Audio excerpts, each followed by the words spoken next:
a boy born into a wine-making family helped out at home from a young age, delivering wine to customers in the neighboring village. But the boy gradually noticed that every time he traveled the mountain path, no matter how careful he would stumble and trip, as if something was bothering him. What was even stranger was that even though the boy was meticulously careful and didn't spill a drop of wine, the wine would still be a section less when it reached its destination. The boy was often blamed by customers for this, but only his father never reprimanded him. He would just quietly ask, "Hey, where's Yama? Hurry up and get here so I can punch in." The boy was puzzled, not understanding how his father knew these things, but he still told his father his feelings in detail. After listening, his father simply smiled faintly and said that some beings enjoy good wine. The reduced amount of wine meant that this year's wine also pleased them greatly. It just wasn't nearly enough. "It's nowhere near as potent as that wine. I bought it, I know. I sacrograde mono da." It was then that Ledger remembered what his father had once told him. Many years ago, his father also delivered wine just like him, but on the way home, he got lost because it was too late. Just as his father was at a loss, he unintentionally saw a group of people having a party. His father was initially a little scared, but an indescribably wonderful aroma of wine wafted from the crowd. As a seasoned winemaker, his father recognized it as a fine wine. So, mustering his courage, he blended into the party. Someone kindly offered his father a cup of wine. It was the first time his father had seen liquid wine glowing with the golden light, and that taste became unforgettable for the rest of his life. From then on, for the rest of his life, his father had only one wish: to brew that golden glowing wine.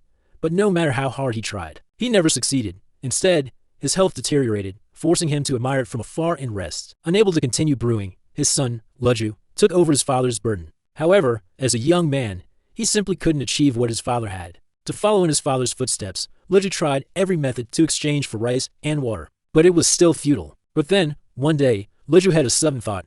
What if he changed the yeast for brewing? Perhaps that would make a difference. So, Leju began collecting yeast from various flower nectars. There wasn't much change after using them, but in one particular wine barrel, a wine that shone with a golden luster was brewed. At that moment, Leju felt a sense of fulfillment, as if his efforts had finally paid off. So, Leju didn't hesitate, carrying a pot of glowing wine, and hurried home, hoping that his bedridden father would be a little happier. However, as night deepened, Leju had to drink some wine to warm himself. And after the wine began to take effect, Leju not only walked unsteadily, but also he even ended up in unfamiliar territory. Just as he wanted to leave, he realized that something seemed to have entangled his feet, and a ribbon-like creature, right in front of him, dragged away his wine.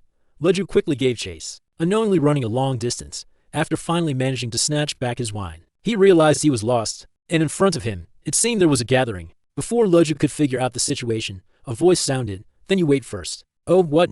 Leju hadn't even thought of how to explain, when to his surprise, the other party saw the wine in his hand and instantly became cheerful. The next second, the other party pulled out a wine gourd and poured out the same glowing wine as his. It was then that Leju understood he had met the same people his father had met years ago. They seemed to be beings called Changshi, holding a gathering here. And the glowing wine here seemed to be a very precious commodity, which could be used as currency to exchange for goods. Just then, a bald man waved at Leju, wanting to exchange some glowing wine with him. Leju initially didn't want to agree, but right in front of the bald man, Leju saw a wine cup identical to the one his father often used. Leju didn't hesitate to exchange his glowing wine for it, but for some reason, neither the man who exchanged the wine nor any of the Changshi present drank the wine from the cup. Before Leju could figure it out, another group of people surrounded him, wanting to exchange for the glowing wine in his hand. Leju reluctantly agreed. After this group exchanged for the glowing wine, they began to move one by one towards a certain spot. Each person poured their glowing wine into a bowl. In just a moment, the wine in the bowl vanished into thin air. What followed was even more glowing wine emerging from the wine pot. However, just as a man stepped forward to pour the wine pot inexplicably failed to produce any glowing wine. The people present instantly realized something was wrong. After the bald man's identification, they determined that Leju had brought fake wine. Leju, utterly bewildered, could only start to run. After finally managing to evade the crowd, he saw the Changshi named Yingu, whom he had met earlier. Leju quickly explained that he was just a winemaker who wanted to taste the glowing wine, and had accidentally stumbled into this gathering, completely unaware of what he had done wrong. Hearing this, Yingu's face filled with shock, and he couldn't help but ask Leju how he brewed the glowing wine. Leju then spilled the beans and recounted his entire experience. Yingu then understood. Most likely, a bug called zimi sugar had gotten mixed into the yeast. It was said that such bugs could be used to fake glowing wine, but even among the Changshi, no one had ever succeeded. Luju's wine not only fooled the Changshi but even the bug that initially snatched Luju's glowing wine mistook it, which was enough to prove the exquisite skill of Luju's craftsmanship. Yingu stated that he could trust him, but warned Leju that this glowing wine should not be sold. People who drank this wine would be able to see Mushi bugs, spirits, which would surely cause a commotion. Leju, upon hearing this, didn't understand what Mushi were. Yingu merely spoke slowly, so to Jodam Iga demo night. After saying this, Yingu told Leju that his glowing wine wasn't entirely unsellable. For Mushi Masters, wine that allowed one to see Mushi was also very useful. Yingu would help promote it, as long as he continued to replenish the glowing wine. And after this upheaval, everything finally settled down. Leju handed this matter, along with that cup, to his father. The father and son sat in silence, yet it was as if many words had been exchanged. Sax, Girawa, Madama Dada Omakankona A Tokimari. Sanatoki no go stay with me, your daddy Hydra came here, said many some Nike Nissa said I could add it. A simple-hearted girl, while picking up seashells on the beach, inadvertently met another girl in blue. The other girl told her that if she put a seashell to her ear, she could hear the sound of the waves.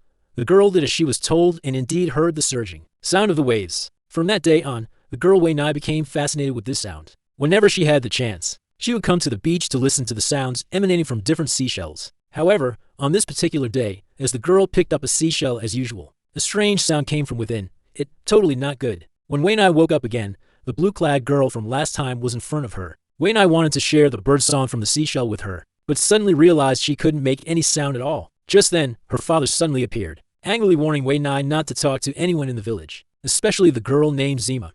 But Wei Nai remained silent, and her father then realized something was wrong. Fortunately, Yin Gu, a physician, happened to pass by at this moment. Looking at Wei Nai's symptoms, he asked if she had heard the bird song from the seashell. Wei Nai slowly nodded in agreement. Yin Gu slowly began to explain that the sound was not emitted by the seashell itself, but by an insect residing within it, known as a hermit bird or Mingchuanzi. These creatures usually feed on seaweed in the ocean. Once there's an unusual movement in the sea, they hide in seashells to avoid disaster, emitting tiny sounds to summon copper plates. Humans who hear this will forget how to speak, but it's not a serious issue. They can recover as long as they continuously hear human speech. Upon hearing this, the father finally felt relieved. Yingu then suggested to the man that it would be best to inform the village about this news, as there was a disaster in the sea and it would be best not to go out to sea recently. But for some reason, the man seemed to harbor hostility towards the village. Not only did he prevent his daughter from interacting with the villagers, but he also refused to convey this message himself. Yingu had no choice but to go and inform them personally. However, the villagers were not afraid.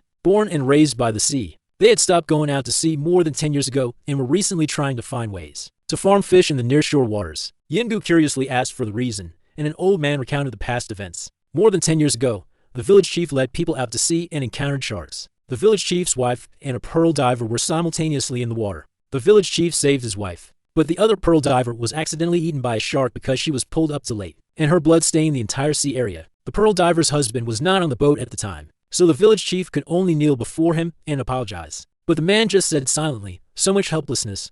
What are you talking about? He can't win value in a fight every year." The pearl diver's husband, Shaji, was naturally Wei Nai's father. From that day on, Shaji took his daughter to live in seclusion in the mountains. For decades, he had no contact with the village, nor did he allow his daughter to interact with the villagers, especially Zima, the village chief's daughter. But throughout these decades, the village chief also lived in guilt, only able to lead the entire village in developing aquaculture. No one knew that he silently vowed never to let another villager die at sea. Thanks to his efforts, everyone no longer goes out to sea, and among the entire village, only Shaji and his daughter still go out to sea to dive for pearls. At that time, Shaji believed that as long as he was on the boat, he would surely be able to protect his family. And on this day, after the pearl diving ended, Wei Nai saw something in a seashell and motioned for her father to look. Her father also widened his eyes after checking. "That, I'm on my own, Mama Chakrini." Basically none. Basically have to scold someone.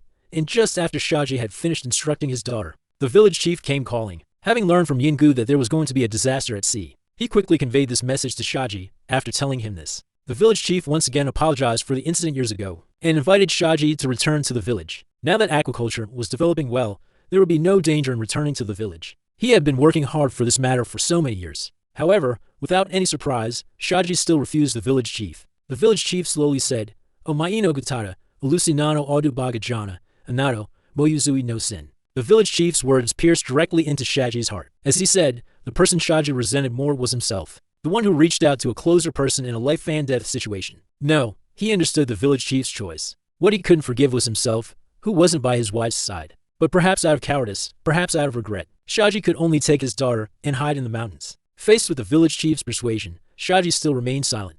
And in the deathly silence, disaster struck. Red tide surged across the sea. Vast numbers of fish floated belly up to the surface. The fish raised in the village's aquaculture also did not escape death. The village chief knelt on the ground, witnessing it all, lamenting. So many years of pain. No beating the head or brain. So much helplessness. The crimson tide, like the blood of the pearl diver from years ago, dyed the sea's surface red, leaving people helpless. Life has always been this way. A grain of sand from the era can easily crush a person. After the red tide, the village's aquaculture efforts were completely ruined, and people had no choice but to prepare to go out to sea again. Meanwhile, Wei Nai's ability to speak had still not recovered. Yingu suggested that Shaji take her to crowded places, but Shaji did not respond. Yingu did not continue to persuade him, but quietly came to the seaside. But at this moment, he suddenly discovered that the Ming Chuanzi Bay had not yet left. This meant that the disaster at sea was still not over. And the one who discovered this was not just Yingu, but also Wei Nai's father, Shaji. He silently took his daughter to the village. Seeing the village chief preparing to go out to sea, Shaji finally spoke up,